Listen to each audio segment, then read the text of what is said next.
সুপ্রিয় দর্শক মণ্ডলী, শহীদ আবু সাঈদের গর্বিত পিতা মোহাম্মদ মকবুল হোসেন গুরুতর অসুস্থ হওয়ার পর পীরগঞ্জ হাসপাতালে ভর্তি করা হয়।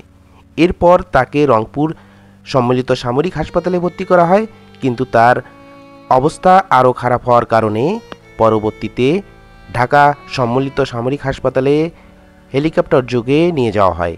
এখন সেখানে চিকিৎসাধীন অবস্থায় আছে।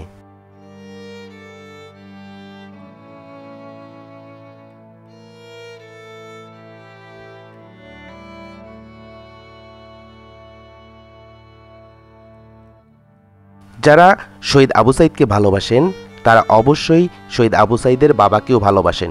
এই গর্বিত পিতার জন্য আমরা সবাই দোয়া করব।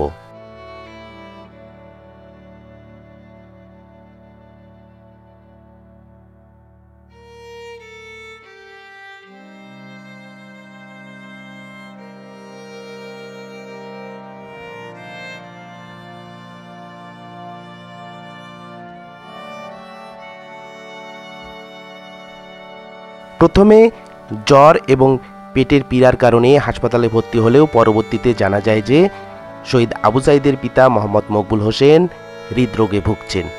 দর্শক মণ্ডলী, এই গর্বিত পিতার জন্য সবাই দোয়া করে যাবেন। আমরা সকলেই চাই এই গর্বিত পিতা সুস্থ হয়ে সবার মাঝে ফিরে আসুক। ভালো থাকবেন সবাই। আসসালামু আলাইকুম।